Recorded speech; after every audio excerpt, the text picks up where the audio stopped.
Pour un développement réussi en Afrique, défi et enjeux, quels sont les facteurs clés de succès?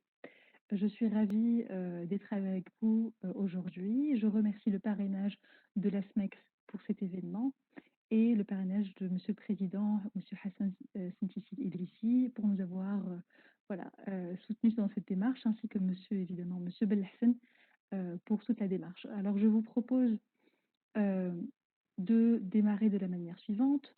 Un mot de bienvenue d'abord de Monsieur le Président.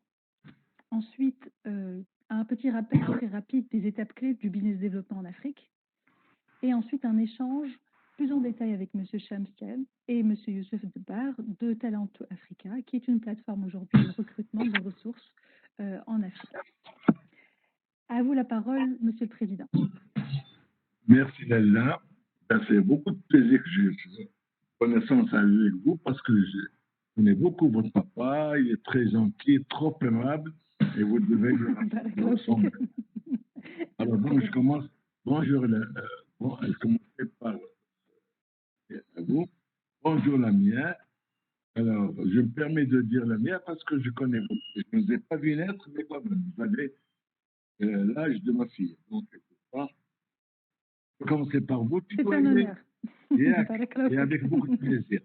Et je m'adresse aux invités, mesdames et messieurs. Lorsque Mme Lamia Fikrat a proposé l'organisation d'un webinaire sur cette thématique aussi importante pour notre continent, nous n'avons pas hésité une seule, on me dit 6 minutes, mais je dirais une seule seconde pour deux principales raisons. La première est que le capital humain est une ressource importante, notamment en Afrique.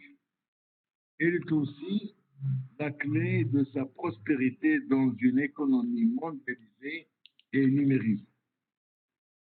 La deuxième est que notre continent connaît d'énormes problèmes liés notamment à la qualification des ressources humaines pour leur intégration dans le monde des affaires. Je tiens donc à remercier Mme Fikret ainsi que les deux illustres intervenants du cabinet, les deux africains, pour le choix de cette thématique qui, je l'espère, engagera un débat et des échanges fructueux sur l'avenir du capital humain en Afrique. Mesdames et messieurs, selon la Banque mondiale, le capital humain représente plus de 65% de la richesse de l'ensemble des pays dans le monde entier. Et malheureusement, seulement 41% de celle des pays à faible revenu, dans les pays africains. Malgré ces chiffres éloquents, nous souffrons en tant qu'opérateurs économiques de pénurie de temps, bien que élevé de nos diplômes. C'est pourquoi nous appelons prendre en considération les besoins des entreprises, et notamment des PME, dans tout développement du capital humain. Ceci doit passer par l'amélioration de la formation professionnelle à travers un rapprochement entre le monde de l'éducation et bien entendu de celui du travail. Nous devons mobiliser les efforts pour retenir nos talents en leur créant des prérequis semble non négligeable pour la nouvelle génération de cadres. Numérisation et des avantages attractifs, visibilité sur les perspectives de carrière, autonomie dans le travail au quotidien, équilibre entre vie professionnelle et vie privée, de formation et de développement personnel, bonne culture d'entreprise, diversité dans les équipes, y compris dans le management. Je me limite à ces propos et je laisse les experts nous apporter leur éclaircissement ou leur orientation. Je vous remercie pour possède la part. Merci, Monsieur le Président. Merci pour le mot d'introduction et le mot de bienvenue. Ravi d'échanger sur ces sujets qui sont des grands sujets, en fait, qui sont la base et les fondamentaux de toute société qui souhaite se positionner soit en produit ou en service à l'extérieur.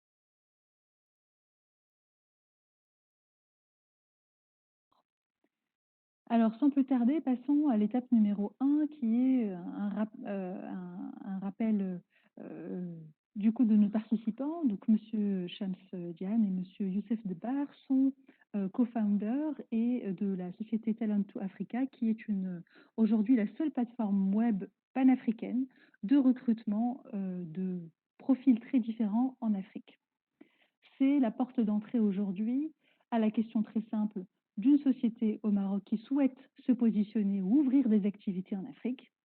Et on aura l'occasion d'échanger avec eux sur l'ensemble des questions clés, des pièges à éviter et des réflexes que le management ici au Maroc ou dans d'autres pays souhaite avoir pour pouvoir attaquer, trouver les bonnes personnes, les bonnes ressources pour attaquer les marchés cibles. Alors, avant toute chose, je souhaite prendre quelques minutes pour faire un point en fait sur les étapes clés du business développement en Afrique.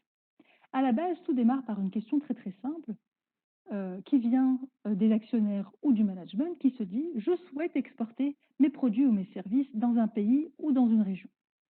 Alors, il y a des questions et des étapes clés dans l'exercice avant d'aboutir sur quelles sont les bonnes personnes que je dois choisir ou recruter pour le faire. Et elle passe par les deux grandes étapes suivantes. Une première est une analyse extrêmement simple de se dire est-ce que j'y vais ou j'y vais pas? Et quel est le rationnel d'abord d'aller dans ce marché? Et donc passe par les étapes un peu à droite que j'ai détaillées, qui dit qu'il faut évaluer l'opportunité, le potentiel de marché, aussi bien en volume et en prix, faire une analyse concurrentielle pour évaluer le positionnement de votre produit ou votre service avant de vous installer, étudier tous les sujets de protection de marque, anticiper des éventuelles frictions ou frottements en termes de nom, en termes de branding sur place. Et évidemment, étudier tous les sujets liés à la réglementation, qu'elle soit sanitaire ou autre, et évaluer les risques.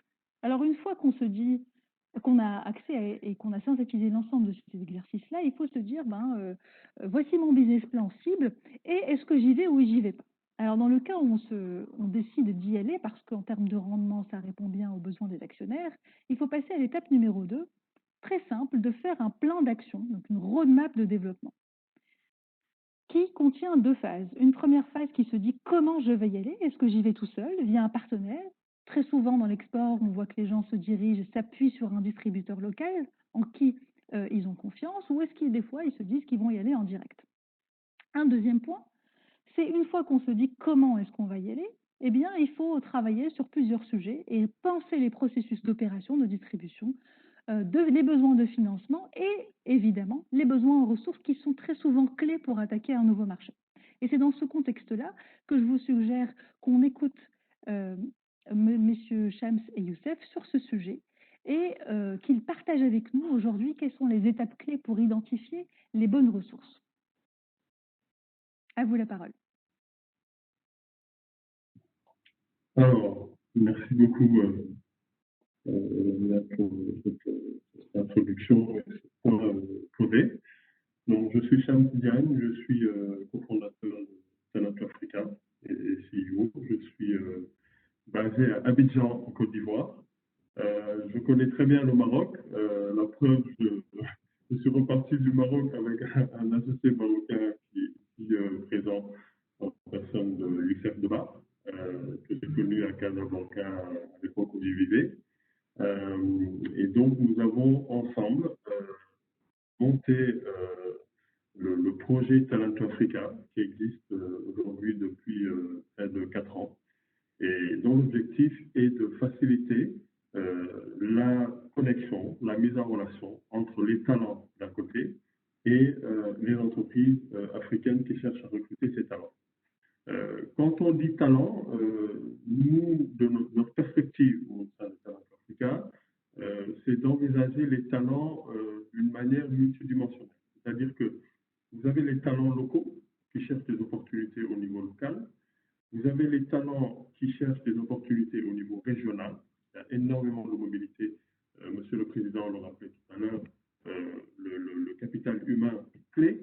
Et aujourd'hui, les talents, compte tenu justement de ce gap qu'il y a entre le nombre d'arrivants sur le marché du travail que l'on compte aujourd'hui à peu près 12 millions à l'échelle africaine, versus le nombre d'emplois créés formels qui ne représente que 3 millions à l'échelle du continent, il est évident que cela entraîne, disons, une certaine mobilité à l'échelle panafricaine.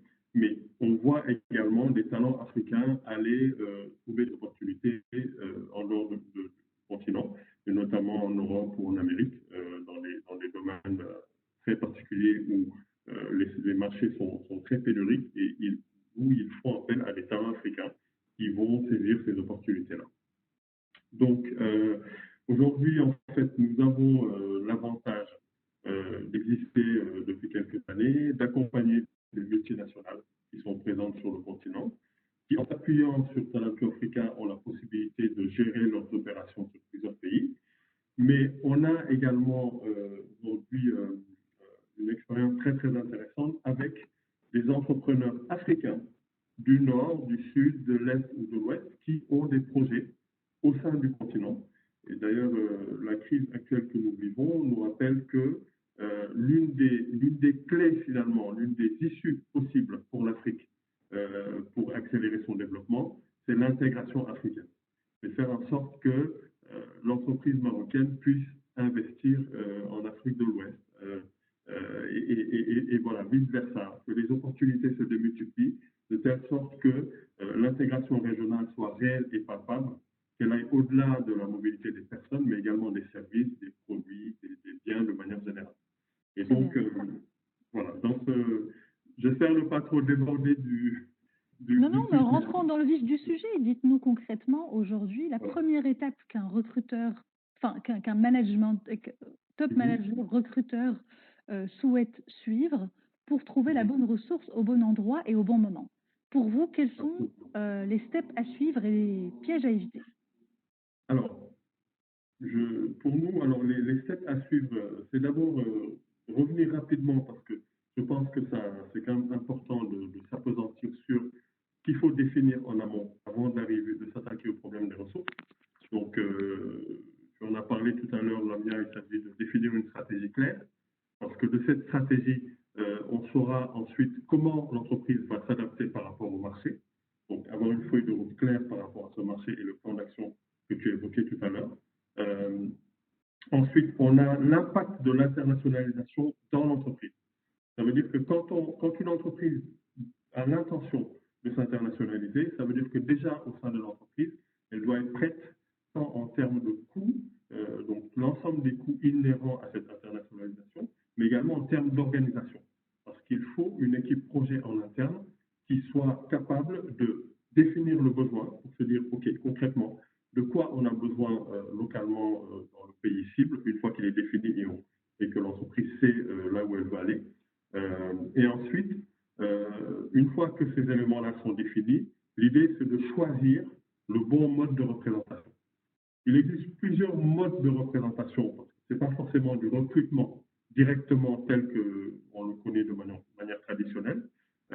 Mais à partir du moment où on sait que l'entreprise doit investir et simplifier les circuits de vente, être en contact direct avec son client et démarrer dans un format de structure légère, on sait qu'il y a différentes options.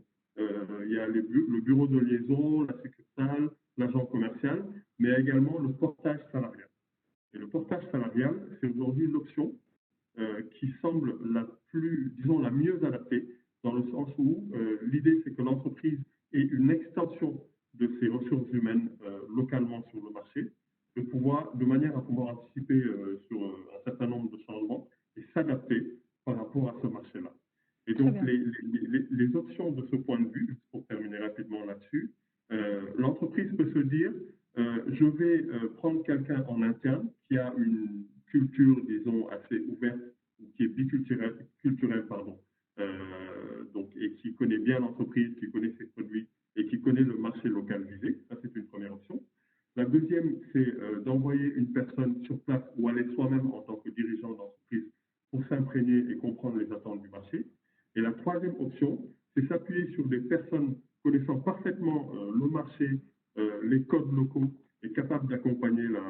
entreprise dans cette démarche d'exportation. Donc, et là, il y a un certain nombre d'avantages sur cette troisième option, pour résumer. On pourra revenir dans le détail.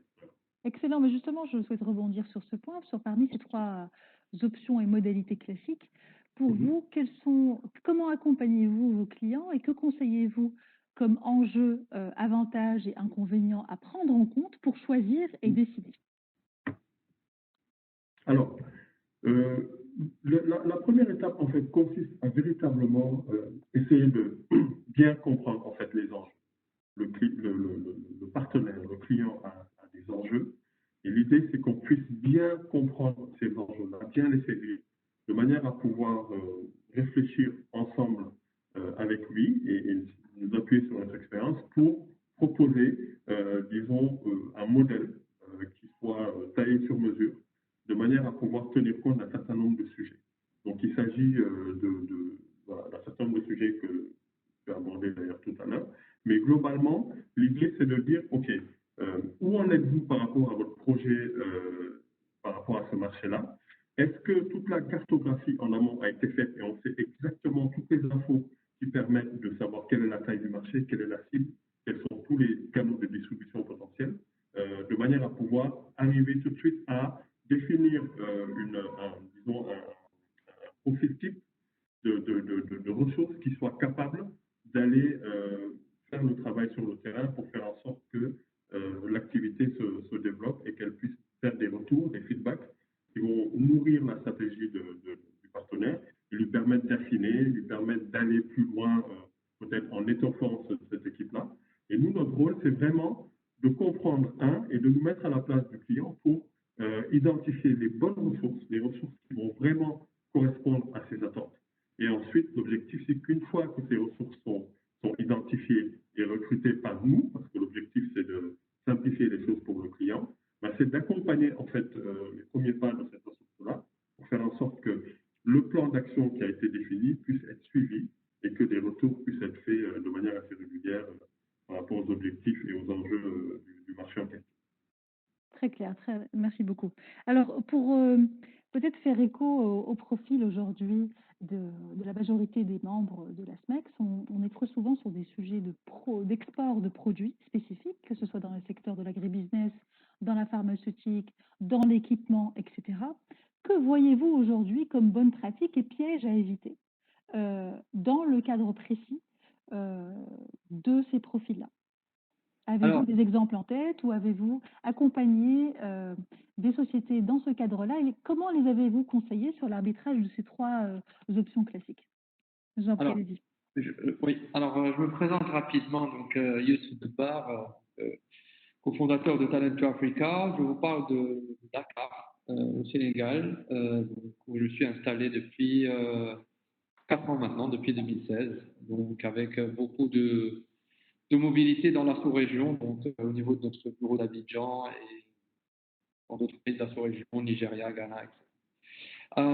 Alors, j'aimerais rebondir justement par rapport aux pièges à éviter. En fait, avant 2016, donc j'étais moi-même au Maroc et ce qu'on voyait, c'était des missions, disons, de prospection organisées souvent par des grandes banques et qui consistait un petit peu à aller faire le tour de différents pays. Et puis, donc, en 2017, je pense, j'avais même assisté à une de ces missions-là, étant au Sénégal. Donc, je suis parti rencontrer ces hommes d'affaires et ces patrons d'entreprises qui étaient intéressés pour exporter au Sénégal et dans la sous-région. Et on a ressenti une certaine déception.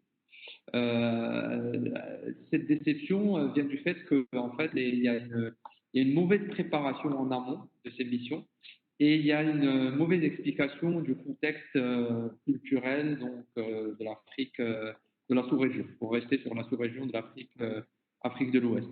En fait, les dirigeants, entre guillemets, s'attendent à repartir avec des bons de commande en faisant un ou deux déplacements. Or, c'est pas comme ça que ça marche.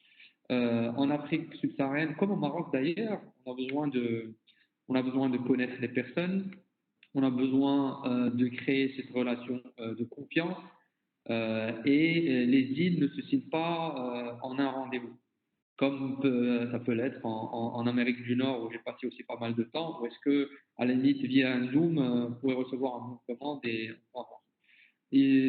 en Afrique de l'Ouest et dans les économies francophones leaders, à savoir donc la Côte d'Ivoire et le Sénégal, ben, on a besoin d'être sur place, de rencontrer les gens et de passer beaucoup de temps avec eux.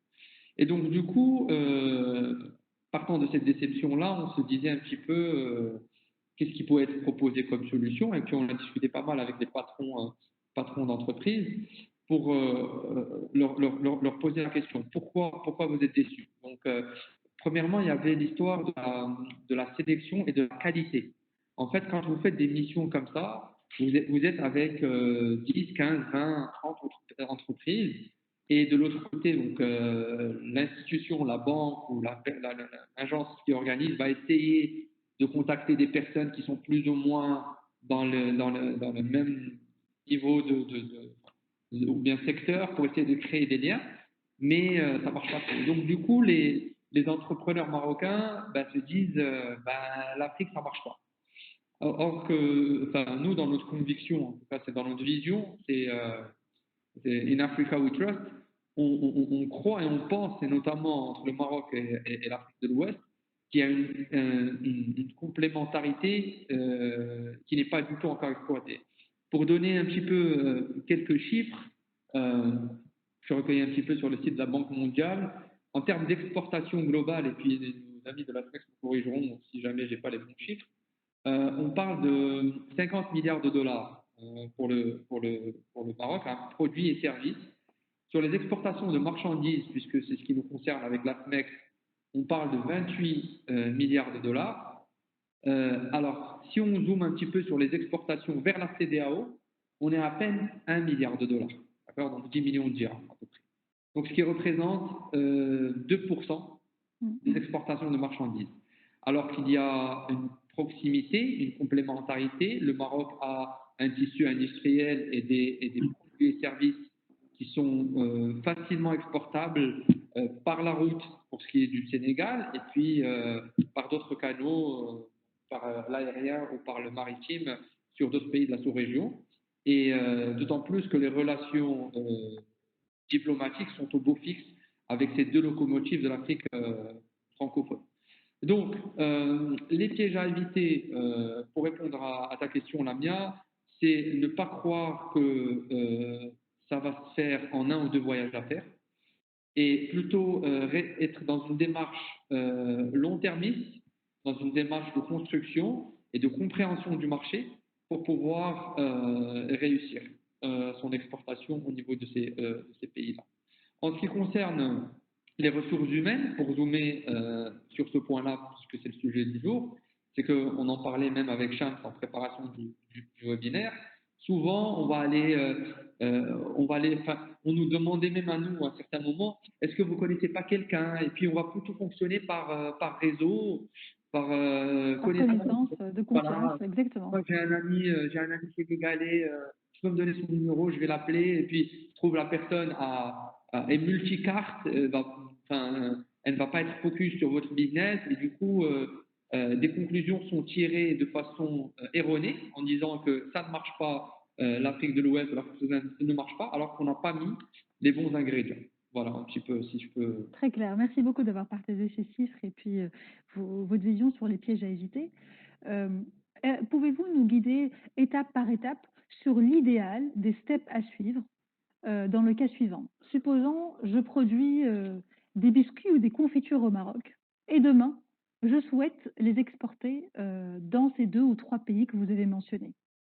Dans l'idéal, au-delà de ma vision et de ma stratégie, en termes de ressources et d'organisation, comment puis-je trouver les bonnes personnes au bon moment et quels sont les packages ou en tout cas les réflexes que je suis censée avoir pour les aborder, les attirer et les inciter à se projeter dans ma vision aujourd'hui pour qu'ils nouent, comme vous avez dit, du relationnel, qui se projettent en fait au niveau du pays, qu'ils aient les moyens et la conscience du besoin de pouvoir s'intégrer, de nouer des relations localement, pour servir de lien et de connexion avec mes bureaux ou mon usine ici au Maroc pour vendre cette confiture ou ces biscuits.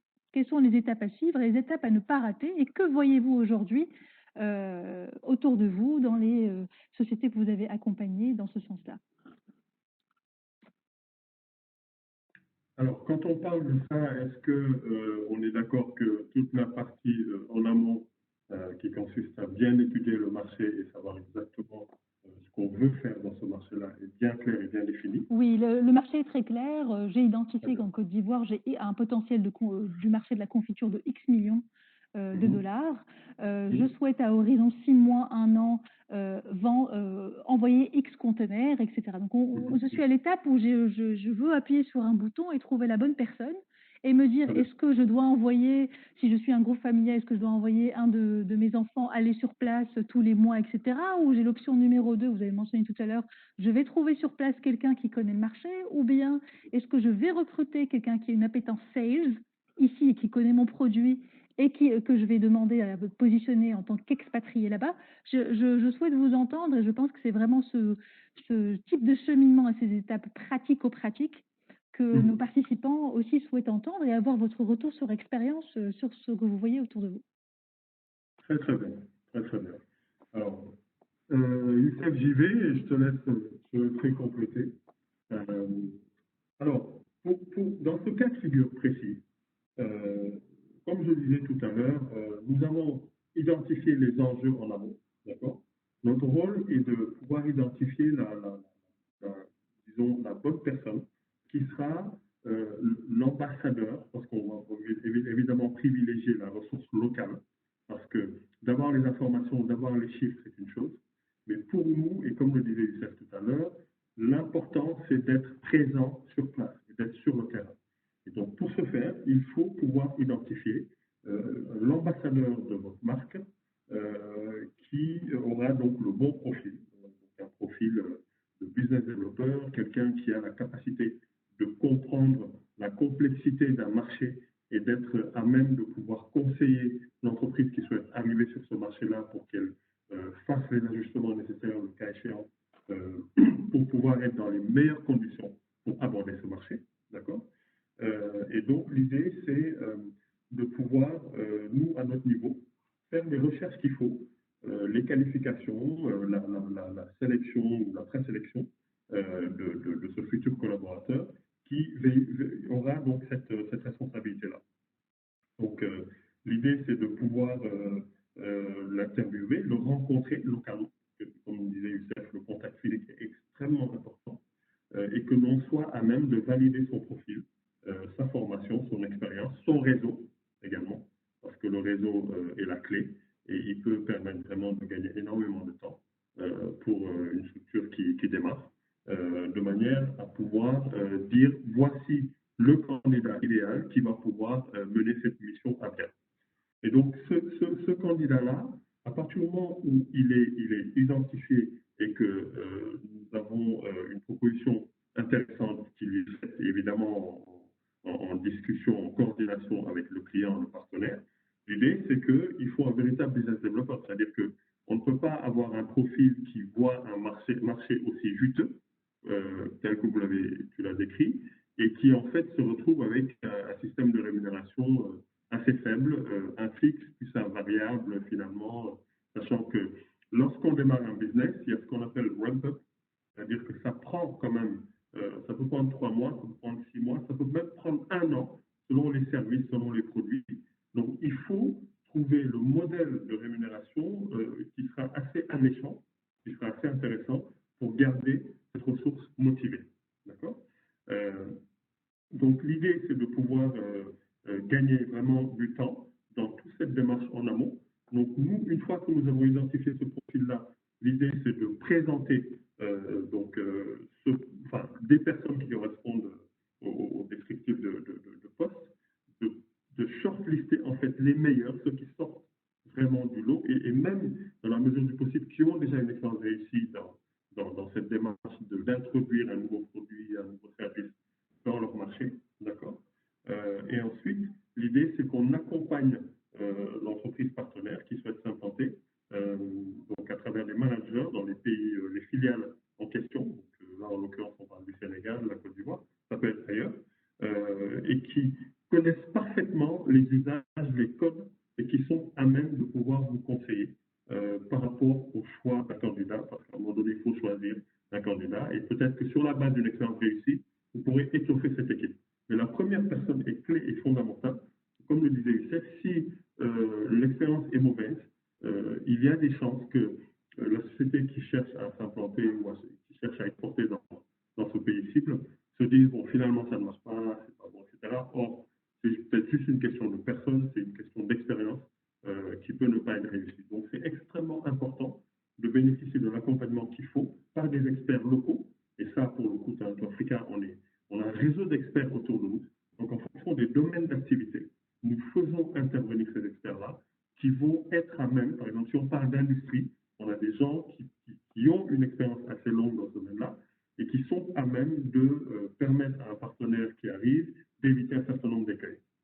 Et idem, que ce soit dans l'énergie, que ce soit dans la santé, que ce soit dans les nouvelles technologies, que ce soit dans la finance, notamment la fintech, tous ces sujets-là, nous avons des experts qui ont cette capacité à vraiment accompagner et faire en sorte que toutes les chances soient du côté du partenaire lorsqu'il se lance. D'accord ? Et l'idée, c'est que nous nous engageons véritablement. C'est-à-dire que l'onboarding est extrêmement important. Si vous recrutez quelqu'un aussi mature qu'il puisse être, aussi senior qu'il puisse être, il a besoin d'être accompagné pour s'assurer que le langage du partenaire est compris par cette ressource locale. Autrement, il risque d'y avoir des dysfonctionnements. Donc, nous, on se pose en tiers de confiance pour faciliter finalement ce travail, cette collaboration et la réussite même de ce projet. Mais il y a un prérequis qu'il ne faut absolument pas négliger, je l'ai dit tout à l'heure à l'entame de mon propos, il faut absolument qu'il y ait du répondant côté partenaire. Il faut qu'il y ait une équipe projet qui est dédiée au lancement de cette action, voilà, de ces activités à l'export. Autrement, il risque d'y avoir des soucis parce que si le suivi n'est pas régulier, si les feedbacks ne sont pas assez rapides et traités assez rapidement, ben, il peut y avoir du découragement ou une démotivation voilà, du côté de cette ressource locale. Voilà. Donc nous, dans notre approche, je termine juste là-dessus, on va jusqu'à héberger cette ressource. Il faut qu'elle soit dans de bonnes conditions, il faut qu'elle soit voilà, vraiment dans des bureaux avec tout l'équipement nécessaire. D'accord ? Et donc l'idée, c'est vraiment d'avoir cette personne sous les yeux et de faire en sorte de répondre à ces interrogations, de le rassurer, de déclencher des calls avec le partenaire, parce que le partenaire n'étant pas là, il a besoin d'être rassuré, il investit. Donc même si c'est un investissement qu'il essaie d'amoindrir, c'est quand même un investissement. Donc nous, on est garant finalement de cette facilitation qui est indispensable. Très clair. Merci. Monsieur Youssef, allez-y. Ouais. Je compléterai juste par rapport à cette histoire de ce concept de tiers de confiance et d'accompagnateur. Nous, on privilégie vraiment la notion d'agilité. C'est-à-dire qu'on est là en tant que partenaire du client qui veut s'implanter dans ces pays-là pour l'accompagner, lui faire gagner du temps et éviter de lui faire perdre de l'argent en se trompant sur des ressources. Donc, il y a l'aspect du choix de la bonne personne. Il y a des choses quand même qui sont très subtiles, mais que peut-être que le client, s'il part tout seul, ne pourrait pas le voir. C'est, par exemple, au Sénégal, vous avez, il y a le français, mais le Wolof aussi est très utilisé, notamment dans tout ce qui est grande distribution, etc. Donc, si vous prenez quelqu'un de la sous-région qui ne parle pas Wolof, c'est un point de douleur qu'il faut avoir en tête. Alors qu'en Côte d'Ivoire, il n'y a pas forcément ce problème-là, puisqu'il n'y a pas d'une seule langue nationale, comme ça peut être le cas au Sénégal. Donc sur le choix de la ressource, sur le fait de gagner du temps, parce qu'en fait, ce qu'il faut savoir en Afrique, c'est que tout ça, en fait, une boîte peut le faire elle-même. En fait, elle peut, si elle publie une offre sur le Sénégal, Dakar, bien Abidjan, Côte d'Ivoire, alors elle va être noyée. Elle va recevoir 1000 candidatures, mais vraiment, c'est vraiment dans ces eaux-là, c'est 1000 candidatures en 48 heures. Après, il y a la notion de qu'est-ce qui est vrai et qu'est-ce qui est faux, parce que c'est là où je voulais vraiment mettre en valeur cette notion de tiers de confiance. Et puis, il y a la notion de qualité. En fait, Talent to Africa, nous, on ne commence pas le travail from scratch. En fait, on a déjà une base de données de plus de 150 000 membres, donc de cadres qu'on a déjà nous certifiés en amont, donc qu'on connaît.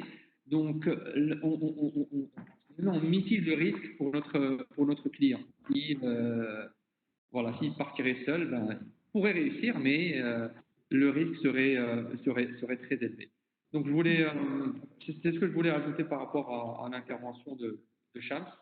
Et aussi par rapport au temps. En fait, le temps est relatif là où on se trouve. C'est-à-dire que si vous voulez avoir une idée d'un marché, peut-être qu'au Canada, je parle d'un exemple que je connais, vous avez besoin d'un trimestre.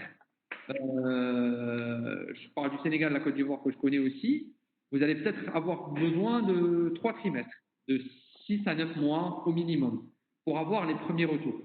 Parce qu'un deal ne se signe pas en un seul meeting, comme je l'ai dit, il se signe en 3, 4, 5 meetings. Et donc, il faut se donner le temps. C'est-à-dire que c'est vraiment une démarche de construction, de ramp-up, comme disait Cham. Il faut être patient et à partir du moment où on a la bonne ressource, investir en cette ressource afin qu'elle soit le point focal du développement de cette marque au niveau de ces pays-là.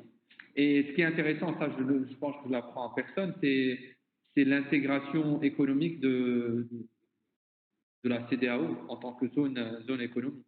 Donc, si à un moment donné, après une certaine étape de, je ne sais pas, 1 an, 2 ans, etc., la boîte décide d'ouvrir une boîte sur place, ben, elle peut profiter de tous les avantages d'une boîte de la sous-région. Merci messieurs pour vos éclairages. Moi, je retiens 4-5 points principaux. 1, qui sont les prérequis de base, donc avoir une vision et une stratégie. 2, avoir vraiment une équipe projet au niveau de la société mère qui porte ce projet-là et qui s'assure de la cohérence et de l'existence d'un besoin et de sa continuité. Parce que je pense que c'est souvent, peut-être même à 70%, les cas des échecs aujourd'hui qu'on voit, des frustrations que vous avez aussi partagées et que je pense qu'on a tous entendu au moins une fois au Maroc en disant « Ah, c'est compliqué, ça marche pas, j'ai envoyé 2-3 personnes, je comprends pas, machin ». Il y a vraiment ces 2 points d'ancrage qui sont des essentiels. Je retiens aussi 2-3 autres points. Le premier, c'est que vous avez partagé avec nous une évidence pour vous. C'est quand on cherche la bonne ressource, il faut forcément qu'il y ait déjà un réseau sur place. Donc il faut chasser dans le pool de ressources qui connaissent déjà les marchés, qui connaissent leurs codes, leurs bonnes pratiques, qui ont aussi des connaissances en langue, en dialectes locaux. Et ça, c'est un point important parce que je pense que statistiquement, même dans les sociétés ou les secteurs que vous avez mentionnés, que ce soit les banques, les assurances ou autres, globalement, les gens qu'on pousse à l'expatriation sont souvent des profils qui sont plutôt jeunes et pour qui c'est une première expatriation, qui n'ont pas forcément ce network local, cette sensibilité, cette manière et cette rondeur de pouvoir très facilement leverager sur un réseau qu'ils ont déjà, et de bâtir derrière des deals sur cette base-là. Donc j'aimerais y revenir tout à l'heure avec une question pour vous, et je retiens un deuxième point aussi, sur lequel je souhaiterais avoir votre point de vue et puis vos feedbacks. C'est le point du package. Donc le premier point, c'est la partie expatriée. Comment en fait construire la carrière de quelqu'un, tout en sachant qu'aujourd'hui les gens qui sont à la base des cibles parfaites, puisqu'ils ont un network, sont déjà sur place ou sont chez déjà ses concurrents, comment est-ce qu'on trouve ce bon expatrié? Et quand bien même on ne trouverait pas quelqu'un qui ait déjà un network sur place, comment est-ce qu'on accompagne et qu'on identifie un potentiel aujourd'hui au Maroc qui pourrait être un expatrié épanoui, heureux et efficace? Donc première question. Et la deuxième question, elle est par rapport au package. Comment aujourd'hui est-ce qu'on s'assure de la motivation, de la cohérence et aussi de la justesse d'un modèle de rémunération pour quelqu'un qu'on demande de s'éloigner de sa famille peut-être ou d'être un ambassadeur dans un pays qui est stratégique pendant 3-4 ans.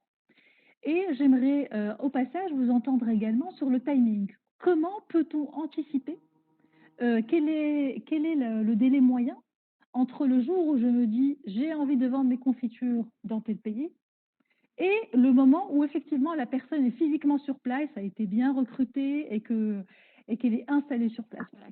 Quels sont les ordres de grandeur à connaître? À vous la parole, messieurs. Alors, donc, question très, très pertinente, effectivement. Nous, dans notre... on le disait tout à l'heure, c'est peut-être un parti pris, hein, mais d'envoyer un expatrié, parce que quand on parle d'ambassadeur, pour nous, ça peut être un ambassadeur local. Hein. Donc, on privilégie la ressource locale, très, très clairement. C'est sans doute un parti pris, mais effectivement, pour les nombreuses raisons que nous avons évoquées, la connaissance du marché, la connaissance des codes, le fait d'avoir connaissance assez fine du secteur qui va être adressé, la capacité d'adaptation, quelque part. Parce qu'on voit même que des talents qui viennent de la diaspora, des fois, ont du mal à s'adapter. D'accord. Parce qu'ils sont habitués à autre chose et que c'est pas évident, même si c'est leur pays d'origine, d'arriver rapidement à retrouver ces marques alors qu'on a peut-être fait toute sa carrière professionnelle dans un autre marché et qu'on doit tout recommencer une fois sur place. De zéro. Ouais. Très bien. De zéro. Donc, très clairement, nous, on privilégie la ressource locale ou une ressource locale qui a une expérience internationale. C'est bien parce que ça permet d'avoir une certaine ouverture d'esprit. C'est voilà, quelqu'un qui a peut-être un angle de vue qui va être très intéressant et qui va pouvoir apporter ça à l'entreprise qui cherche à se développer. Mais on reste toujours dans la logique de la ressource locale. Ensuite, pour ce qui concerne le package, alors le package, c'est une grande discussion. Ça fait l'objet de débats dans le sens où il n'y a pas de règles. Il n'y a pas de fourchette aujourd'hui qui mettent tout le monde d'accord. Pourquoi? Parce que dans les marchés les mieux structurés, on va dire, on a une idée de globalement la fourchette entre la fourchette haute et la fourchette basse pour arriver à se situer quelque part au milieu. En Afrique, de l'Ouest notamment, on peut avoir une idée du salaire, du package, mais tout va dépendre du type de structure. Un commercial qui travaille pour une multinationale va être payé différemment d'un commercial qui travaille par exemple pour une PME locale ou un organisme international voilà, qui a des moyens, qui a une capacité financière que sans doute des entreprises locales n'ont pas. Donc, nous, ce qu'on préconise dans ces cas-là, c'est très simple. À partir du moment où on a défini le profil type, le profil idéal, comme je le disais, pour être l'ambassadeur en fait de la marque, comment dire, de l'entreprise qui cherche à s'implanter, nous faisons une sorte d'étude en live, c'est-à-dire que en fonction du nombre de candidats que nous allons approcher, nous allons pouvoir revenir vers le partenaire en lui disant nous avons parlé à tant de candidats, d'accord? Voici ce qui se dégage en termes de rémunération.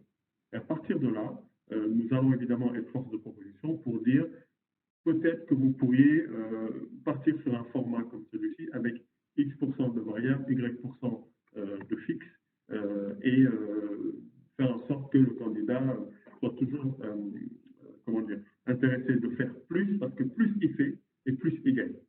Et ça, c'est vraiment en tous les cas ce qu'on promeut parce qu'on considère que quelqu'un qui a comme la responsabilité comment dire, de permettre à un tiers de rentrer dans un marché, il doit pouvoir se projeter lui-même dans cette démarche-là et se dire, bon, ben, plus j'aurai de bons résultats, et mieux ce sera pour moi-même, parce que je sais que en termes de retour, en termes de gains, je serai également récompensé à ma juste valeur. Donc, de ce point de vue, on fait vraiment de l'ad hoc, très clairement.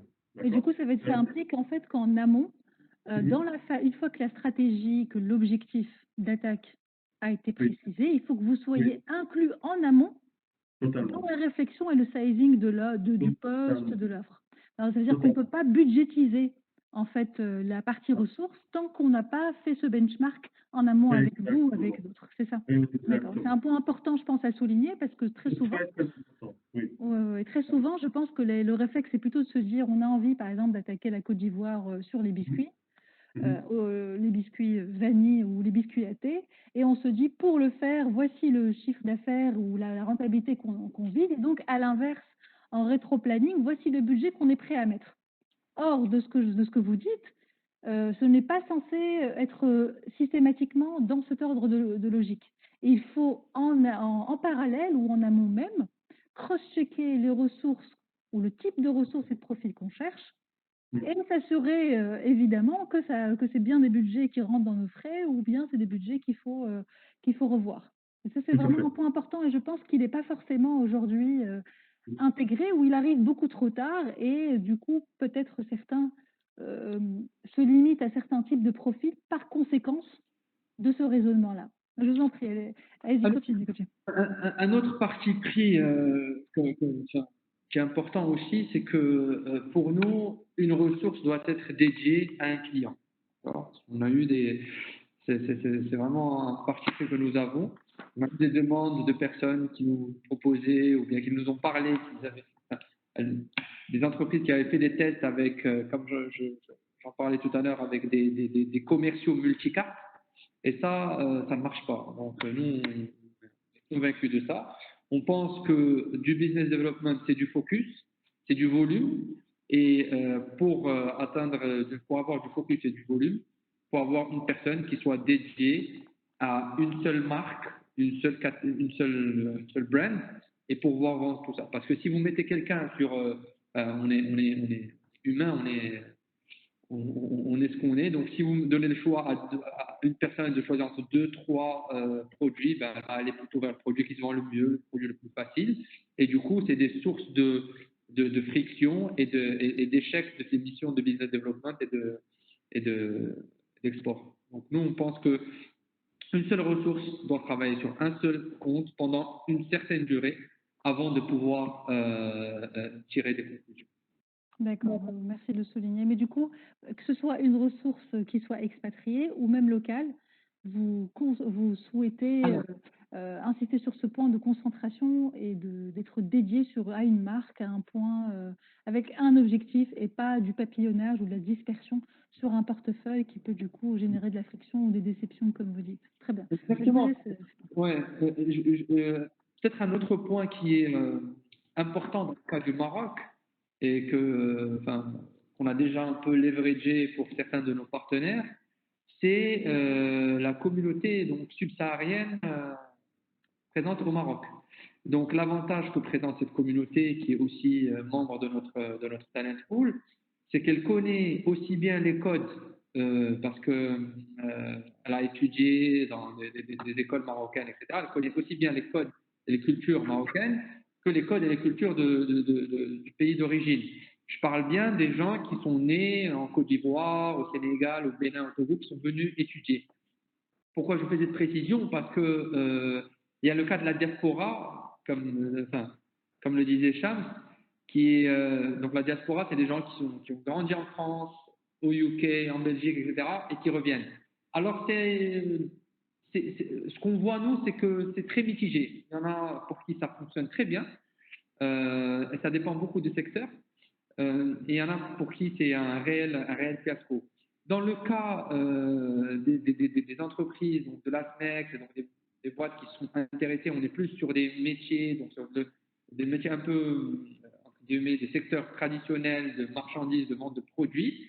Et donc, nous, on pense qu'il faut privilégier soit le talent local qui est resté sur place, ou bien un talent local qui a eu une expérience avec des études au Maroc, etc. Donc, voilà un petit peu ce que je pourrais ajouter. Très clair, merci.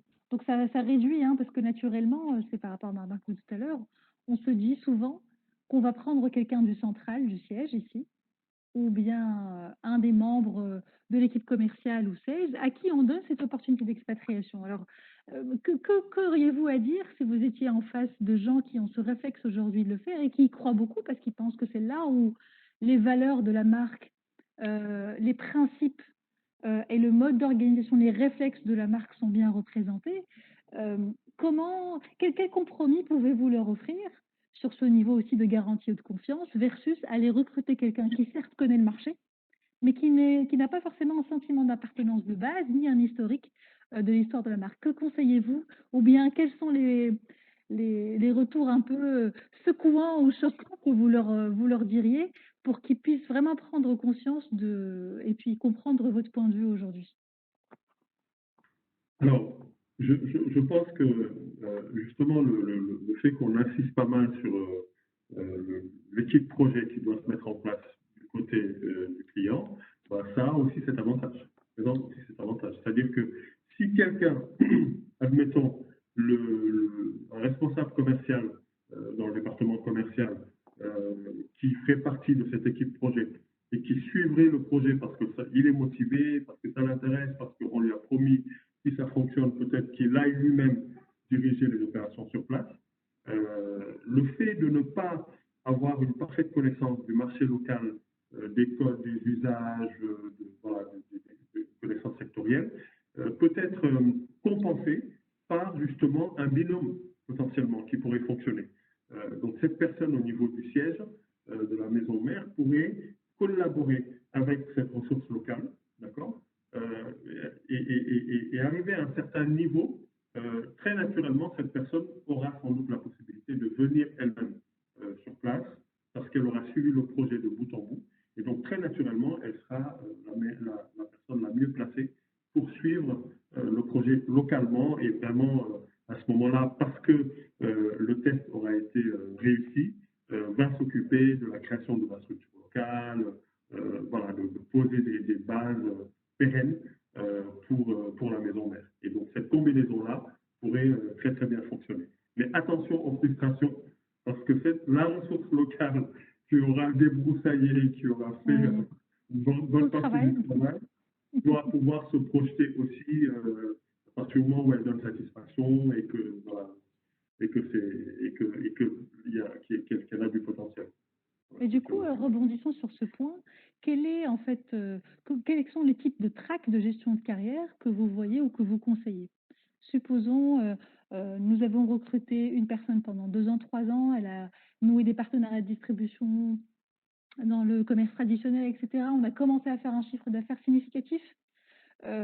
Comment l'intègre-t-on dans notre track de carrière et comment est-ce qu'on l'a fait grandir avec nous et l'a fait se projeter? Parce que je pense que c'est un point aujourd'hui, et aujourd'hui je n'ai pas beaucoup d'exemples en tête d'histoires où les gens ont été accompagnés et ont grandi au sein de structures et ont consolidé la présence locale en constituant une équipe, etc. Que conseillez-vous en fait comme réflexe à avoir et puis comme vision à établir à la base au niveau de la maison mère? Enfin, je vais y aller, Shams, et puis je te... En fait, en termes de track de carrière, en fait, nous, ce qui nous paraît assez évident, ce qu'on a vu sur pas mal de comptes, c'est à partir du moment où vous avez choisi la bonne personne, cette personne-là vous fait du chiffre, cette personne-là s'installe avec vous sur du long terme, sur 3 ans, 4 ans. Vous, en tant que dirigeant d'entreprise, quelle serait cette mauvaise idée de vouloir ne pas encourager cette personne-là ou la freiner ou la mettre en poste. Donc, ce qu'on observe, c'est généralement des évolutions et puis le nirvana de tout ça, c'est que cette personne-là devienne le country manager. Donc, c'est un petit peu ça en termes d'évolution. On commence en tant que commercial, puis sales manager en recrutant l'équipe, parce qu'une fois qu'il a réussi lui-même, il peut recruter et constituer l'équipe et puis évoluer jusqu'à devenir country manager de la boîte en question sur le pays en question parce qu'il aura connu le produit, la boîte, les mentalités, etc. Donc, alors aujourd'hui, je pense que statistiquement, on ne voit pas beaucoup ce cas parce que tout simplement, une fois qu'on vérifie qu'il y a bien un potentiel de marché et que le débroussaillage, pour reprendre tes propres termes, Sam, a été bien fait, on met souvent les hommes de main ou les hommes de confiance pour pouvoir catalyser le business développement dans le pays en question.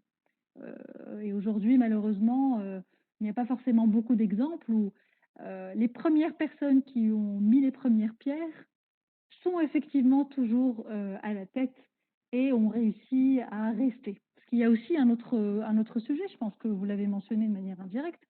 On est sur des marchés, je pense, consanguins, où à la base, cette ressource qui est capitalisée sur un track record de 1 ou 2 sociétés en tant que sales business developer sur place, qui a prouvé qu'elle connaissait bien un marché, est une ressource parfaite et se fait constamment chasser par même d'autres secteurs, parce qu'elle est leveragée sur un réseau de base et une connaissance locale.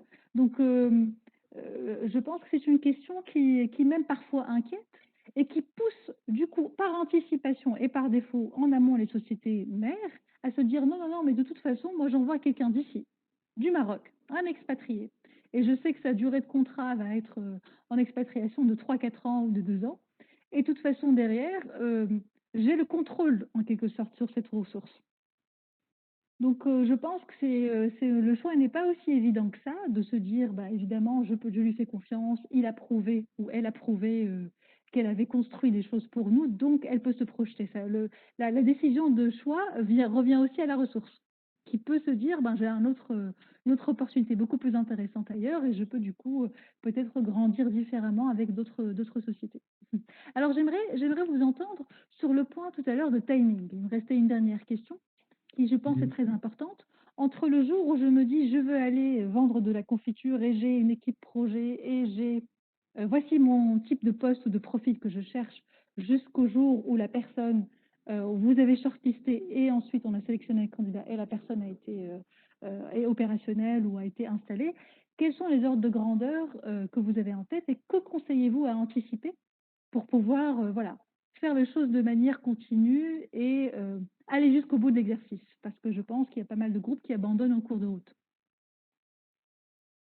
Oui, alors, question également très, très pertinente. En fait, là aussi, nous avons aujourd'hui une organisation qui nous permet, parce que en général, le recrutement, c'est toujours pour la veille ou l'avant-veille. Hein. Le besoin, en général, c'est toujours comme ça. Donc, nous, ce qu'on a fait véritablement, en lançant Talent Africa et en nous positionnant aujourd'hui à l'échelle panafricaine, on a compris que les entreprises ont 3 principales problématiques. Disons, les recruteurs ont 3 principales problématiques. La première, c'est le temps, justement. Le temps.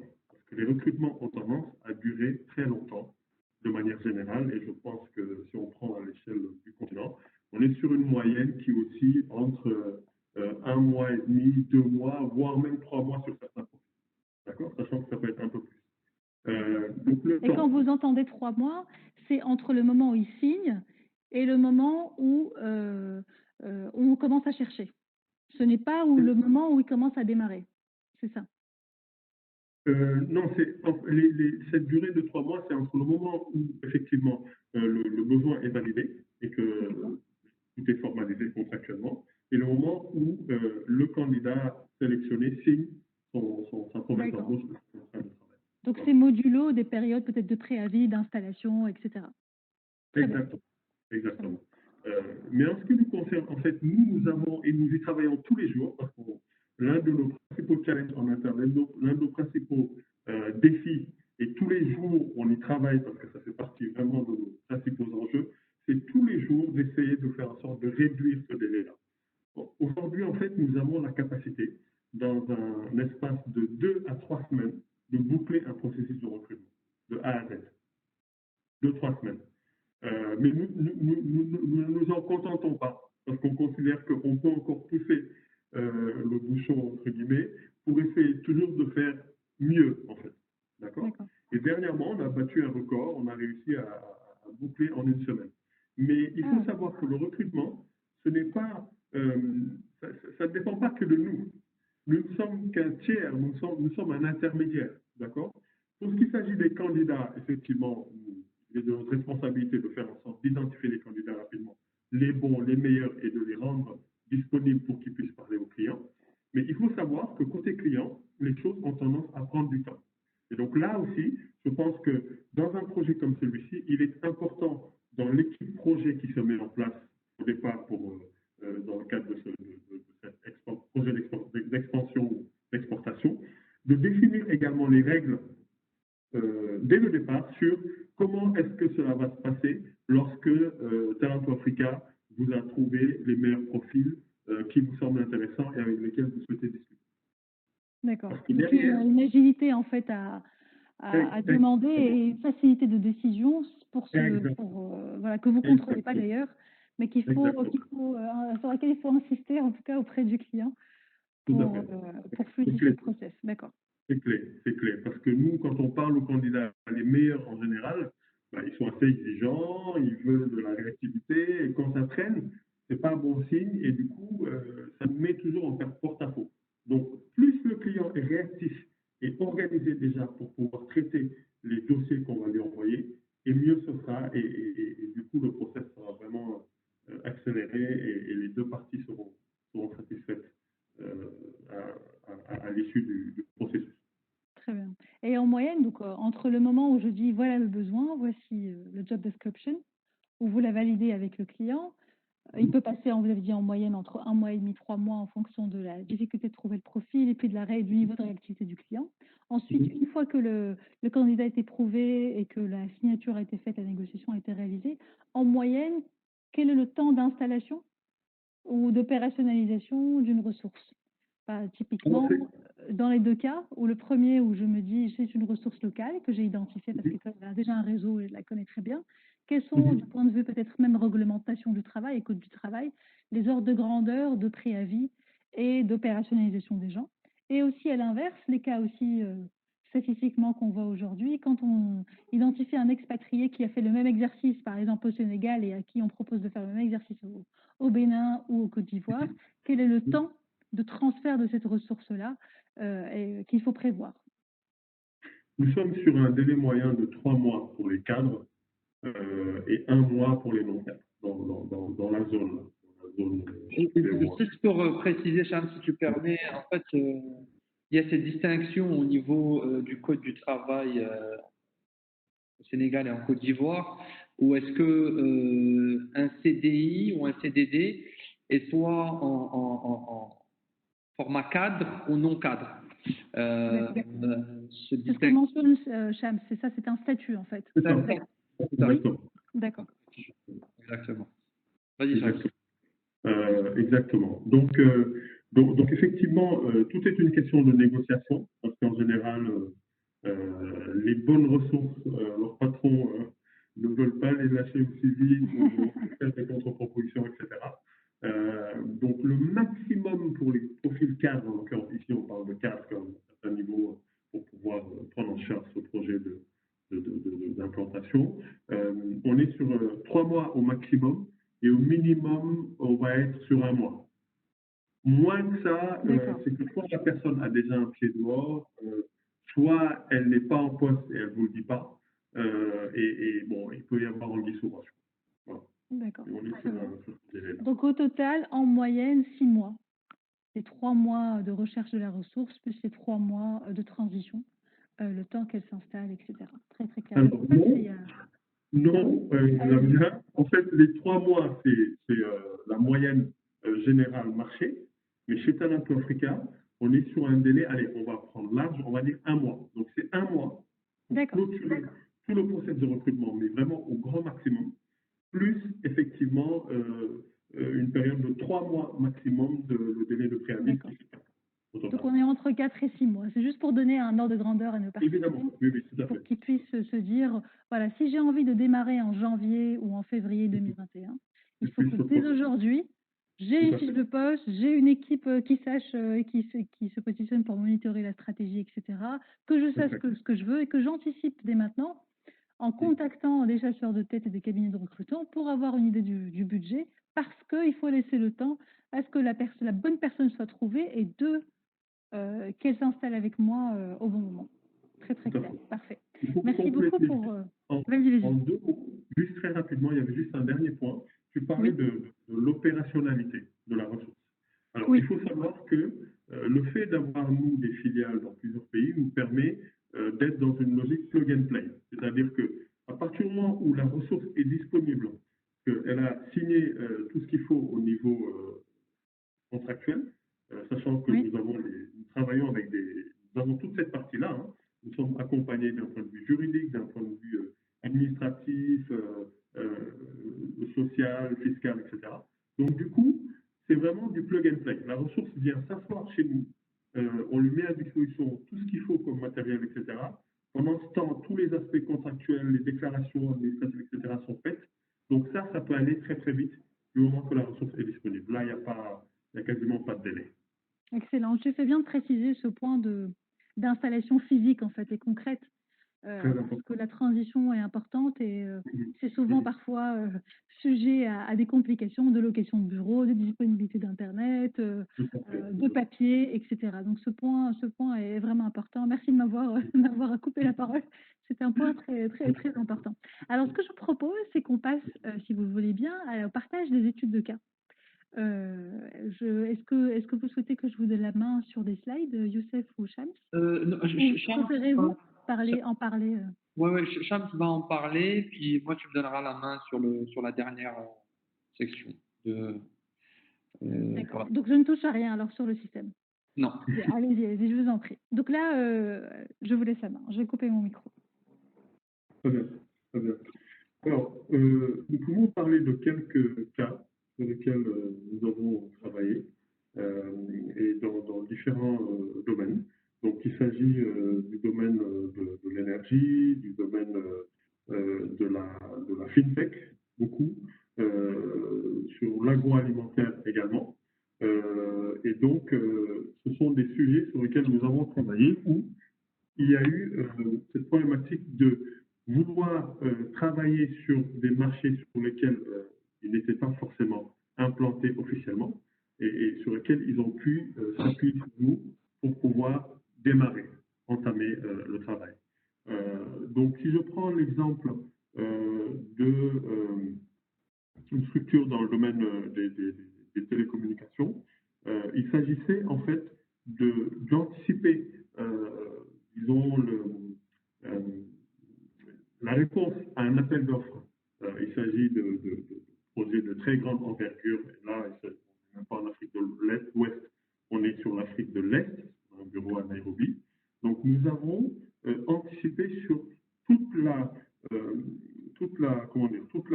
structuration en fait, de l'équipe qui devait être mise en place pour pouvoir être opérationnelle dès l'instant que l'entreprise a gagné officiellement cet appel d'offres. En général, les entreprises qui répondent aux appels d'offres savent que, quelle chance elles ont de gagner, etc. Donc, elles anticipent.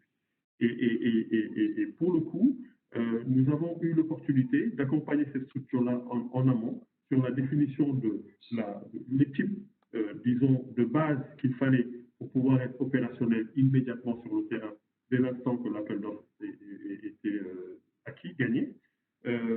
Nous avons fait un travail en amont d'identification de ces différentes ressources. Nous avons envoyé un certain nombre de profils à ce client qui a eu l'opportunité de voir précisément quel type de profil était disponible sur le marché, le niveau de rémunération qui était souhaité et le délai moyen, quand on parle justement de délai, le délai moyen pour que ces ressources soient disponibles effectivement sur le marché.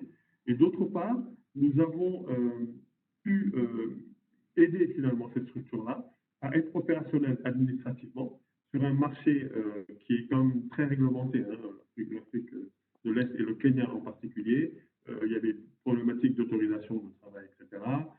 Il faut s'y connaître un tout petit peu, notamment par rapport à cette loi qui permet, par exemple, à un Rwandais de pouvoir travailler au Kenya et vice-versa sans forcément avoir une autorisation de travail. Et également tous les aspects qui concernent des ressources étrangères qui avaient besoin d'avoir une autorisation de travail pour pouvoir exercer sur ce marché-là. Et donc, tout ce travail-là, en fait, a été fait de manière à pouvoir permettre à ces structures d'être opérationnelles dans un délai assez rapide dès l'instant que l'appel d'offres a été officiellement acquis, gagné par cette structure-là. Nous avons également l'exemple d'un grand groupe français qui opère sur, disons, on dirait même l'ensemble de l'Afrique francophone, et qui, à un moment donné, avait besoin de recruter des ressources pour promouvoir des solutions, disons, des solutions fintech, hein, des solutions de paiement via le mobile. Nous avons identifié en amont l'équipe le country manager et les ressources derrière qui pouvaient être, qui allaient donc support, les fonctions support. Et donc ces fonctions support ont pu ensuite s'appuyer sur des ressources locales pour tester en fait certains canaux de distribution pour voir ce que ça peut donner concrètement le marché avant de décider d'internaliser certaines ressources en interne. Donc là, c'est une expérience plus orientée fintech. Nous avons accompagné au domaine de l'agro une structure qui est dans l'agrobusiness et notamment disons, en amont dans les intrants.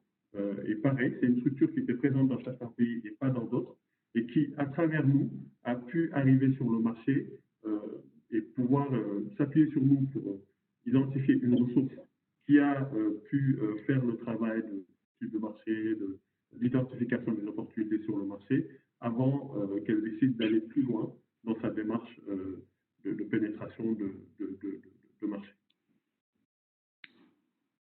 Donc, j'essaye d'aller très très vite, mais globalement, aujourd'hui, nous sommes sollicités dans ce sens parce que c'est pratique pour ces structures-là.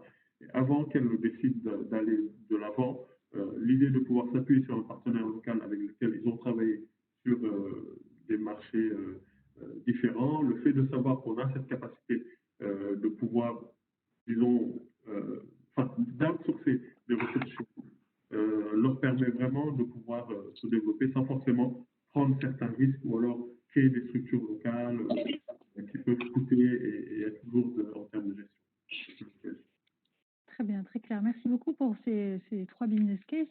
En fait, en synthèse, non seulement vous vous occupez de la partie sourcing de recrutement, mais vous intervenez aussi bien en amont qu'en aval. C'est dans la partie vraiment réflexion, structuration des équipes de qui fait quoi et quel est le type de profil qu'on est censé cibler, jusqu'à trouver la personne et ensuite s'assurer que ça correspond bien, qu'elle fait bien ce qui est attendu d'elle et qu'elle est bien au bon endroit. Et je trouve que c'est assez intéressant comme approche parce que c'est typiquement ce qui s'inscrit dans la volonté de scalability et de durabilité des entreprises qui souhaitent quand même du coup avoir un retour investissement qui est souvent à court terme, moyen terme, pour pouvoir attaquer ces marchés-là. Donc merci beaucoup pour ce partage. Moi, sans transition, je vous propose qu'on passe à l'autre session qui, en fait, est plutôt d'actualité aujourd'hui. On l'a mentionné aussi tout à l'heure, certaines sociétés, quand elles se lancent, elles se donnent par exemple 1 an ou 2 ans pour voir ce que ça donne. Et donc, elles se projettent déjà en amont dans leur scénario stratégique de cas de repli. Supposons que je n'atteigne pas tel seuil de chiffre d'affaires ou de rentabilité, comment puis-je faire et comment puis-je gérer mes ressources le jour où je souhaiterais me retirer? Option 1. Option numéro 2, c'est le cas actuel que nous vivons. Un cas de crise qui prend du temps. Comment puis-je gérer des ressources ou bien à l'inverse, comment puis-je aller quand même en Afrique et exporter de manière intelligente, de telle sorte à ce que l'équation économique ait du sens le jour où j'ai envie de me retirer ou bien de rester sur place? Alors j'aimerais du coup vous laisser la main et vous entendre sur ces options de flexibilité en termes de recrutement. Et j'entends par là la discussion qu'on a eue sur votre nouvelle offre. Que proposez-vous? En quoi est-elle avantageuse? Pour quel type de société peut-elle être intéressante en termes de taille, de secteur, de région ciblée ou de pays cible? À vous la parole, messieurs. Je donne en parallèle la main à Youssef. Si tu as du coup une slide à... Oui. Donc, à partager. Voilà. Super. Share content. Alors. Je pense que c'est un réflexe aussi, en attendant que la slide s'ouvre. Aujourd'hui, quelqu'un qui part, surtout en exportant des produits et services, il a envie de se donner la possibilité en 1, 2 ou 3 mois de revoir en fait sa stratégie ou bien de la mettre en hold et d'y réfléchir en attendant peut-être de changer de gamme ou de créer une nouvelle marque plus adaptée ou de revoir sa méthode de pricing. Donc, je pense que les modèles aujourd'hui de recrutement classique en CDI, CDD ne sont pas forcément une solution durable ni agile dans notre contexte. Alors, voyons aujourd'hui ce que ça peut donner. Absolument. Youssef, ça fonctionne? Je suis en train de... On me demande de poser document? Oui. Et il l'upload en fait, et puis après il est chargé. Alors, Vas-y, clique dessus et la slide sortira normalement de chez nous, mais vous pouvez démarrer l'échange. Alors, OK, 2 secondes. Hop. Alors, vous me dites. Alors, peut-être juste le. Ah, voilà. Très bon, Youssef. C'est bon. Bon Très bien. OK, super. Peut-être juste avant de rentrer en détail au niveau de l'offre, parler de la genèse de celle-ci. Puis c'est assez intéressant parce que, en fait, Shams ayant passé plusieurs années au Maroc, et moi-même, j'ai passé pas mal de temps au Maroc avant de venir au Sénégal. Donc, comme on disait, les gens fonctionnent par réseau. Donc, nous appellent et disent Shams, Youssef, est-ce que vous connaissez quelqu'un? On cherche telle personne pour vendre, pour reprendre les exemples, notre couture, nos conserves, nos meubles, etc. Puis nous, pendant longtemps, on essayait de connecter parce que voilà, on est tous les deux dans cette option de connecter les gens, donc on essayait de le faire, mais on voyait que ça fonctionnait pas vraiment. Et puis, à un moment, on s'est dit bon, pourquoi ne pas proposer nous-mêmes cette offre-là? Donc, nous, on gère le premier jalon de la chaîne qui est l'identification et le recrutement. Pourquoi ne pas aller sur toute la chaîne et accompagner ces entreprises et puis ces entrepreneurs qui nous font confiance et qui nous appellent pour nous demander de leur trouver ou bien un partenaire ou bien des ressources. Et donc, c'est là où est venue cette offre qu'on a appelée en interne Extend to Africa et qui est, pour faire simple, en nom moins sexy, c'est du portage salarial, pour répondre à cette problématique. Sachant que cette offre-là, on la propose aussi bien aux boîtes européennes, donc françaises, suisses, belges, ainsi qu'aux boîtes africaines d'autres régions, donc Afrique du Nord, Afrique de l'Est, qui veulent venir. Donc au début, donc, on se concentre sur les pays qu'on connaît le mieux.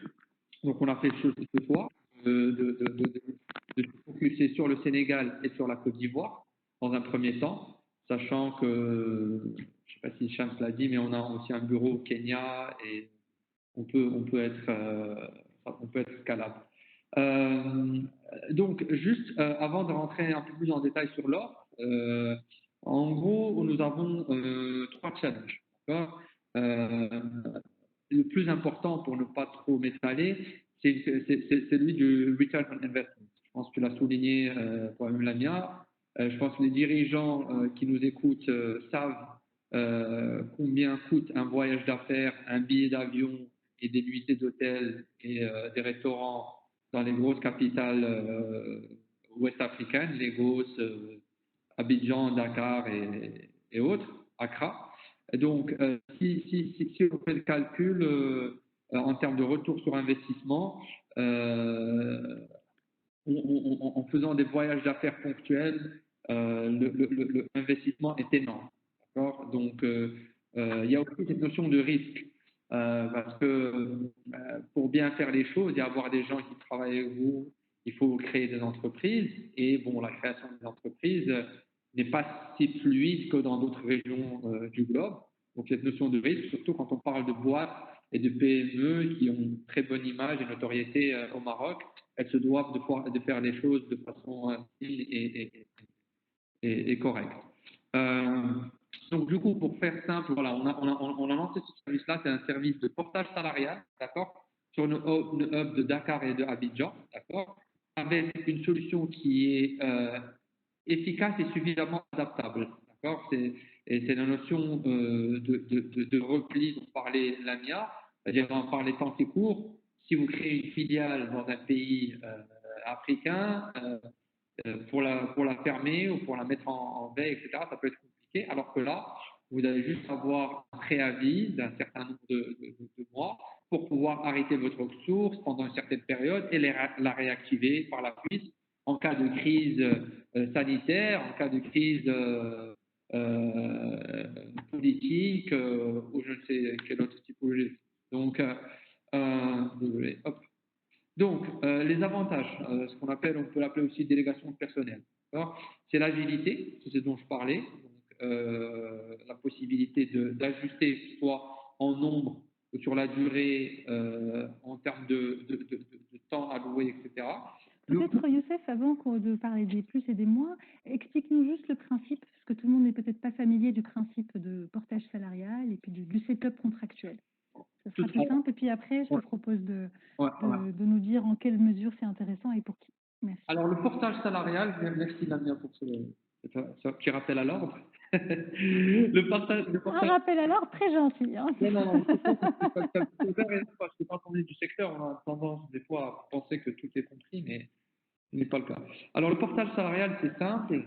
C'est en fait l'entreprise qui, au lieu de créer une structure sur place au niveau des pays, va passer par un intermédiaire, d'accord, pour recruter et faire porter le salaire de cette personne-là par la boîte en question. Donc concrètement, une boîte marocaine qui veut se lancer à Abidjan pour commercialiser ses conserves, au lieu d'aller elle-même créer sa structure, faire un CDD ou un CDI pour l'employé ou le business développeur, elle va passer par un prestataire qui lui, en l'occurrence Talent to Africa, qui lui va embaucher pour cette boîte-là, cette PME ou cette grande entreprise qui peut faire du développement commercial, va embaucher cette ressource et va refacturer derrière la boîte en question par rapport à cette ressource. Donc ça a les avantages d'être, pour reprendre, c'est du plug and play pour commencer. Donc on n'aura pas besoin d'attendre de respecter certains délais de création de structure, etc. Au moment d'arrêter, vous connaissez maintenant l'actualité, comme tu l'as si bien dit, Lamia, les entreprises se retrouvent un petit peu coincées, entre guillemets, avec des CDI, alors que derrière, le chiffre d'affaires n'est pas au rendez-vous. Cette offre-là vous permet de mettre momentanément en pause votre ressource ou bien de l'arrêter complètement. Et l'autre partie qui est intéressante, qui n'est pas forcément liée au portage salarial, mais au niveau de notre solution, c'est un encadrement. C'est-à-dire que nous, on considère comme un add-on une entreprise qui veut que sa ressource qui est donc recrutée et qui est portée par Talent to Africa, si elle veut qu'elle soit encadrée également sur place.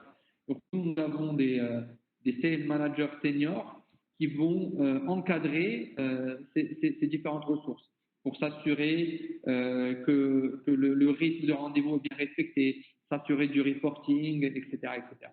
Donc c'est un schéma contractuel qui est en triangle entre moi qui veux vendre des conserves ou de la confiture et je suis au Maroc. Au lieu d'aller administrativement créer une société, etc., je peux contracter un contrat avec vous. Et vous avez un contrat avec la ressource en question et vous me la refacturez. Donc c'est ça le setup et du coup ça laisse cette flexibilité dans ce sens. Alors en termes de durée en fait, quelles sont les durées standards? Parce que ça ne fait que transférer moi ma volonté d'avoir une personne à 1 ou 2 ans à vous un contrat chez vous. Est-ce que c'est un contrat est-ce que j'ai une garantie de ressources et de sa mobilisation pendant X mois, X années? Comment ça fonctionne? Alors, comment ça fonctionne? Je ne sais pas si vous voyez ma slide, pour reprendre un petit peu, pour répondre à ta question. En fait, alors non, je ne la vois pas. Ça ne bouge pas. Voilà, là, c'est bon. Okay, là, c'est bon. Les 3 challenges, en fait, c'est ça? Alors non, c'est pas ça. Donc attendez, hop. Notre solution? Est-ce que vous attendez? Est-ce qu'il y a quelqu'un qui bouge en même temps que moi? Je pense que c'est moi qui ai la main, en fait. Okay. Ouais. C'est la slide notre offre sur mesure. Ok. Peut-être plus bas. Voilà, c'est là, voilà. le tableau. C'est bon, je suis dessus. J'espère que tout le monde arrive à le voir. Ok. En fait, nous, on se cale, comme tu l'as dit, c'est un schéma tripartite. On se cale sur la durée souhaitée par le client. D'accord?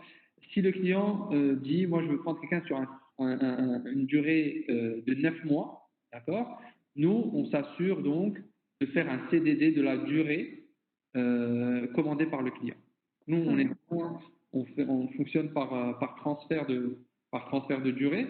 En revanche, comme il y a des délais pour arrêter un contrat, on parlait tout à l'heure d'un contrat cadre, un délai de 3 mois, on s'assure toujours que le partenaire, donc le client, va payer au moins 3 mois à l'avance. Comme ça, le délai de préavis du candidat, on s'assure qu'il soit toujours respecté. Parce que nous, en tant que tiers de confiance, on doit s'assurer de protéger aussi bien notre partenaire que le candidat qui nous la ressource. Exactement. Très bien, très bien. Donc là, concrètement, je suis à Casablanca, j'ai une usine, je fais des conserves comme vous avez dit. Si je souhaite travailler avec vous, qu'est-ce que je dois préparer et quels sont les next steps avec vous? Vas-y, Charles. Non, vas-y, poursuis. J'anticipe les questions de notre auditoire dans quelques minutes pour qu'on passe à la session débat Q&A avec eux. Mais je vous en prie. Pour faire simple, il y a trois étapes. Si tu peux passer à la slide d'avant, s'il te plaît, Lamia. Tu auras pris la main. Voilà. C'est bon, ouais, très bien. Voilà. Donc, en fait, on est sur un fonctionnement en 3 steps. Donc, le premier, c'est le recrutement, c'est ce qu'a détaillé Shams tout à l'heure. Okay, donc, nous, on est aux alentours de 2-3 semaines, 1 mois pour recruter la ressource, sachant que nous, on agit en tant que facilitateur. Alors, là, une fois qu'on aura shortlisté des candidats, on les propose au client, c'est le client qui décide. In fine, il nous dit, voilà, moi, c'est cette personne. On le guide, bien évidemment, mais le client nous dit, voilà, moi, c'est Jean Kouekou qui m'intéresse pour ce poste-là. On intervient également, on conseille le client de package salarial, etc. Une fois que le contrat est signé, donc on passe à l'étape de portage salarial. Donc, comme je vous l'ai dit, on détermine une certaine durée, d'accord, en amont. Et puis, entre guillemets, Talent Africa va embaucher la ressource pour le client. D'accord. Et puis après, il y a une notion d'onboarding et d'encadrement. Nous, ce qu'on conseille généralement, c'est sur les minimum les 2 semaines, voire le mois, il faut qu'il y ait une certaine formation de la ressource en question. Il ne faut pas la lâcher directement sur le terrain sans la former. Donc, nous, on intervient dans ce sens pour s'assurer qu'il y ait un onboarding pour que la ressource engagée soit outillée pour pouvoir réussir. Il y a aussi la notion de frais, c'est-à-dire, les dirigeants qui nous écoutent le savent, un business développeur, lui, a des frais qu'il engage. Donc, nous, on fait non seulement le portage du salaire en question, mais également le portage des frais. Donc, ses déplacements, son essence, ses restaurants, s'il doit les payer, etc. Et on s'assure donc d'avoir les justificatifs en question pour pouvoir après présenter ça au client qui va les supporter. Très clair, très clair. Merci beaucoup, messieurs. Je vous propose qu'on passe du coup à la session Q&A et au débat. Donc, chers participants, n'hésitez pas à lever vos mains ou à poser vos questions directement. Alors, j'ai noté la question de monsieur Sitou et madame Sania Laloche qui a levé la main, donc à qui je donnerai le micro dans quelques secondes. Merci, messieurs, pour vos partages de retours d'expérience et vos réponses aux questions. Je pense qu'il y a clairement un besoin et très souvent, on revient sur des sujets pratico-pratiques où on ne sait pas par quoi commencer et comment aborder le problème. Alors, la question de monsieur Abdelkarim Sitou qui dit « Bonjour à tous, comment gérer les ressources en temps de crise ?» Donc, je pense qu'il entend par ça les ressources qu'on a déjà sur place qui sont engagées. Comment fait-on aujourd'hui avec une modalité classique et puis un contrat qui est déjà en place?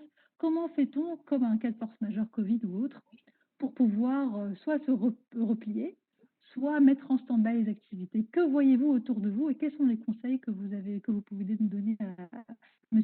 Sitou? Alors, la question est effectivement à propos, dans le sens où, quand on voit ce qui se passe aujourd'hui, c'est une des problématiques majeures des chefs d'entreprise. Et en l'occurrence, dans un cas comme celui-ci, je pense que l'idée, c'est vraiment d'arriver à être le plus transparent possible, de manière à ce que les ressources comprennent le contexte, comprennent les problématiques auxquelles l'entreprise est confrontée, et puisse être assez agile, souple, flexible, pour comprendre qu'il puisse y avoir des ajustements. Donc, en l'occurrence, je ne sais pas si la question est vraiment au sens large des ressources de manière générale, ou est-ce que c'est vraiment spécifique à justement la thématique d'aujourd'hui. Mais je peux dire rapidement Restons dans la thématique du coup d'aujourd'hui, je pense, qui est le sujet Alors, aujourd'hui initial d'export, d'identification de ressources. Alors, je pense qu'il y a quelqu'un qui essaie de, peut-être Youssef, le partage de whiteboard. Attention, je pense qu'on voit vos écrans. Vas-y, Shams. D'accord. Alors, par rapport à ça, en fait, l'avantage, comme le disait Youssef, de ce format que nous proposons d'accompagnement, c'est la souplesse et la flexibilité. C'est-à-dire que si, pour une raison ou pour une autre, l'entreprise se retrouve dans des difficultés ou n'est pas à même de poursuivre en fait la collaboration avec la ressource parce que elle est frappée par rapport à, dans le cadre de cette crise du Covid par exemple, et qu'elle ne peut continuer à engager des frais dans une démarche qui vise à comment dire, s'internationaliser, mais que les choses risquent de prendre un peu de temps. Et il serait logique qu'elle se concentre sur ses ressources en interne et qu'elle s'arrête à un moment donné pour dire, bon, OK, ce projet, on va le mettre en stand-by. C'est tout à fait transparent. Nous, notre rôle, c'est de faire en sorte de faciliter la démarche à l'entreprise, de lui indiquer en fait le process pour arrêter tout simplement la ressource, ou alors on peut trouver un format intermédiaire. C'est-à-dire si la ressource est déjà très avancée dans sa démarche de prospection, dans l'identification d'opportunités sur le marché, on peut par exemple proposer de réduire le temps de travail de manière à réduire les coûts pendant un temps peut-être, le temps que la situation financière soit meilleure pour pouvoir revenir sur un format sur du temps plein avec la génération de base qui a été imaginée. Et c'est une question de justement le rôle de tiers de confiance à toute son importance ici, dans le sens où si l'entreprise au Maroc décide d'arrêter du jour au lendemain la ressource locale sans qu'il y ait une intermédiation entre les deux pour faciliter les choses, ça peut être compliqué. C'est-à-dire que c'est pas simple de gérer certaines choses à distance. On peut s'appuyer sur un partenaire local qui porte cette ressource-là, aussi bien administrativement que, disons, dans le détail. C'est beaucoup plus facile de réfléchir à un format de la situation. Finalement, une émission Très clair, merci beaucoup. Je pense que c'est justement peut-être une... Oui, oui, oui. Je pense que c'est une situation qui peut, en fait, qui peut s'appliquer, que ce soit en cas de crise économique ou même de cas de force majeure. Et ce sont des réflexes de management qu'il faut avoir. Merci pour ta réponse. Alors, je donne le micro à Madame Samia Loche pour poser votre question. Nous entendez-vous? Alors ici, il faut juste que vous activiez votre micro pour qu'on vous écoute. Je vous ai donné la main.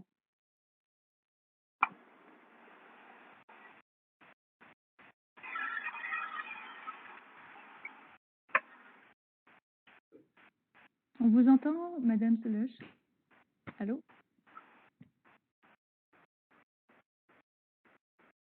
Vous avez le micro a été coupé. Est-ce que vous pouvez le réactiver de votre côté pour qu'on vous entende ou qu'on entende votre question ou votre point à partager?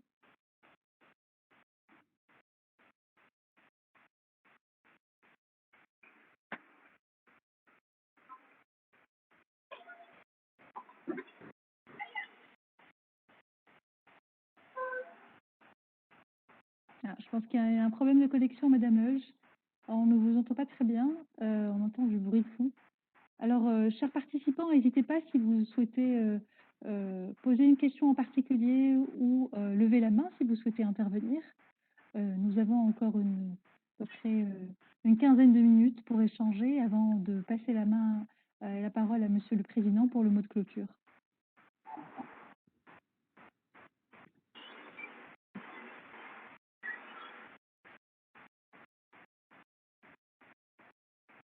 Alors, on ne vous entend pas. Je pense que le micro est activé, mais on ne vous entend pas, Madame Loge.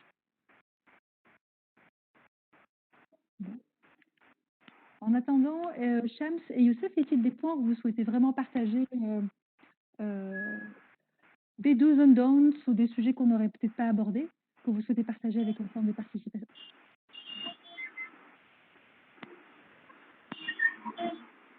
Oui, j'ai l'impression que... Allô? On t'entend, vas-y. Moi, je pense qu'il y a un problème au niveau du micro, Madame Leuge, qui a levé la main, et malheureusement, je pense qu'on n'entend pas très bien. Vas-y, Shams. Au niveau des danses, en fait, de ce qu'on entend, de ce qu'on voit, de notre expérience, il y a un facteur qui est, plusieurs facteurs en fait, qui nous paraissent très importants. Le premier, c'est de ne pas sous-estimer la concurrence et les barrières à l'entrée. Parce qu'on peut être on peut être une star dans son marché domestique et avoir peut-être quelques petites difficultés à pénétrer un nouveau marché parce qu'il y a des codes, il y a des usages, il y a une manière de consommer qui va être différente de celle à laquelle vous êtes habitué. Donc, c'est quelque chose qui nous semble vraiment important à avoir en tête en tant que exportateur visant un marché en particulier de l'Afrique de l'Ouest. Le deuxième point, c'est qu'il faut penser à s'associer aux bons partenaires. C'est extrêmement important parce que vous pouvez gagner du temps, de l'argent et de l'énergie en essayant vraiment de vous appuyer sur le bon partenaire. Même si les erreurs, on ne peut jamais être sûr à 100%, mais il est quand même important de pouvoir faire le bon choix pour éviter de tomber dans certains écueils. Troisièmement, le fait de sous-estimer l'importance des relations personnelles. Donc, comme on le disait, Youssef en a longuement parlé tout à l'heure, je veux dire, connaissant le Marocain, moi je ne suis pas marocain, mais j'étais étranger vivant au Maroc, je connais l'importance des relations personnelles, du réseau, voilà, au niveau du Maroc, de la recommandation. Eh bien, il se trouve qu'en Afrique de l'Ouest, c'est aussi important.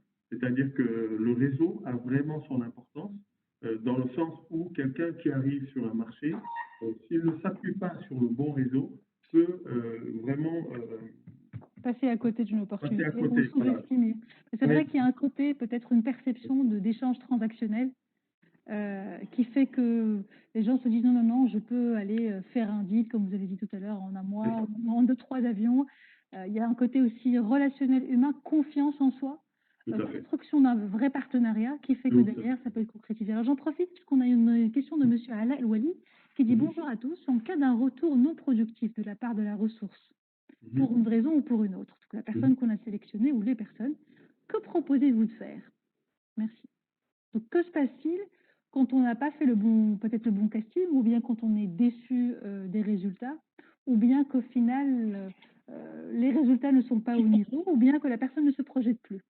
Comment peut-on gérer ce genre de situation? Merci, Monsieur Wali, pour votre question. Je laisse la main à Monsieur Youssef et Shams pour vous répondre. Je démarre là-dessus. Je pense que en amont, encore une fois, je vous permets d'insister sur les prérequis. Si la feuille de route est claire, si les objectifs sont clairs, si les KPI sont clairement définis, il est assez facile, assez simple de s'asseoir à un moment donné, au bout d'un mois, au bout de 2 mois, au bout d'un trimestre, voire plus, pour mesurer l'impact de l'activité de cette ressource sur le marché versus les attentes de son employeur, même si ça peut sur Africa, du donneur d'ordre. D'accord. Et donc, si tout est clairement défini, c'est assez facile. C'est pour ça qu'on parlait justement de l'importance d'avoir une ressource ou des ressources, mais dédiées au projet, et non pas des ressources multicasquettes, parce qu'à un moment donné, ça va être difficile de définir les responsabilités, de dire mais combien de temps tu vas passer sur tel projet versus tel projet, et ainsi de suite.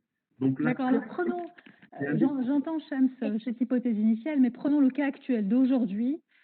Les gens qui n'ont pas eu cette discussion avec vous, qui ont déjà recruté des personnes et ça fait 1 an ou 6 mois qu'elles sont en activité et il y a une déception par rapport au niveau de productivité ou de performance, comment doivent-elles gérer cette situation? Comment doivent-elles gérer cette ressource? Prenons ça comme une donnée de fait. et pas un idéal ou les bonnes pratiques pour un premier recrutement. Disons que ces gens-là, je suppose que M. Wally a peut-être entendu cette situation, on l'a vu autour de lui. Que lui conseillez-vous de faire avec cet état actuel des choses? Alors, moi, ce que j'avais compris, l'avenir de la question, puis peut-être qu'on a compris, je le dis d'une façon différente, c'est que ce que j'avais compris de M. Louali, c'est qu'une fois que, entre guillemets, on a commencé le process et que cette personne-là est arrivée, et qu'on se rend compte que 3 mois plus tard, que cette personne-là ne fait pas l'affaire. Enfin, nous, on a une politique de satisfaction client qui est très très claire et qu'on applique au niveau des recrutements, c'est qu'on remplace la ressource. Mais c'est en rapport avec ce que disait Cham. Il faut que ce soit documenté. Il ne faut pas que ce soit, impulsif ou non rationnalisé. Voilà. Une fois qu'on a bien identifié les KPI qui sont clairs, etc., nous, on le fait, on l'a déjà fait, c'est arrivé parce que le recrutement n'est pas une science exacte, même si on essaie de la rendre la plus perfectible possible. Mais on remplace la ressource. Très clair, très clair. Merci beaucoup. Est-ce qu'il y a peut-être un dernier point sur les 12 on-dons, Youssef, que tu souhaites partager? Cham nous a donné trois points clés. Moi, j'aimerais partager plutôt un chiffre. Un chiffre, c'est un demi-milliard, donc 500 millions d'Africains vont rentrer dans la classe moyenne d'ici 10 ans, d'ici 2030. Donc, qui dit classe moyenne, les dirigeants sont assez, ont assez de recul pour savoir ce que ça veut dire, donc dit pouvoir d'achat, dit augmentation de la consommation, etc. Et donc, moi, en tant que Maroc résident au Sénégal, je trouve que il y a encore énormément de place à prendre, que ce soit au Sénégal ou en Côte d'Ivoire où je passe beaucoup de temps. En tout cas, c'est le marché que je connais le plus personnellement et qu'on connaît aussi pas mal au niveau de Talent Africa. On voit les grands groupes sont là, les grosses banques, etc., les gros players sont là, mais les PME, les grosses PME, sont pas aussi présentes qu'elles devraient l'être. Et on voit des PME espagnoles, françaises, suisses, etc. Alors que nous, on est plus proche géographiquement, on est plus proche culturellement des fois, notamment avec le Sénégal où il y a des liens très forts. Penses-tu à un secteur en particulier ou des secteurs en particulier? Par rapport, c'est de manière générale. Penses-tu à des secteurs en particulier? De manière générale, quand on voit les chiffres d'un point de vue macro, on voit effectivement, c'est pour ça qu'il faut aussi faire attention aux chiffres. Quand on lit Jeune Afrique ou bien les gros trucs, on pense que le Maroc, que les entreprises marocaines font radia au niveau de l'Afrique de l'Ouest. Or, ces chiffres-là sont vraiment énormément dopés par les grosses banques, surtout, et par les grosses transactions de banque. Vous savez, ça monte à plusieurs millions de dollars. Et donc, du coup, ça cache un petit peu le réel potentiel qui est au niveau des PME et au niveau du transfert de compétences des PME dans une optique de développement sud-sud. Et je pense qu'il y a encore un boulevard, mais il faut le faire de la bonne manière. Il faut le faire de la bonne manière. Des entreprises européennes le font, réussissent, américaines, elles viennent. Donc, il faut que les Marocains viennent et s'installent sur du long terme et avec des partenaires fiables pour pouvoir réussir. Très bien. Merci beaucoup, messieurs, pour vos éclairages, la réponse aux questions et aux réactions de nos participants. Merci beaucoup à nos participants. Je laisse un dernier mot à Cham et je donnerai ensuite la parole à Monsieur le Président pour conclure pour le mot de clôture de notre webinaire. Cham, je t'en prie. Merci beaucoup. Je voulais juste compléter un tout petit peu justement la réponse de Youssef par rapport au secteur en particulier. Donc aujourd'hui, quand on regarde le marché de l'Afrique de l'Ouest, il y a encore énormément à faire dans le domaine de l'agro-industrie, de l'agribusiness, dans le domaine de pharmaceutique, la santé, la chimie, dans le domaine de l'énergie. Le Maroc, par exemple, est très en avance du continent sur les énergies renouvelables. Donc, il y a vraiment un co-développement et voilà, un certain nombre de possibilités entre le Maroc et certains pays qui sont un peu en retard de ce point de vue et qui pourraient capitaliser sur ne serait-ce que voilà, le climat,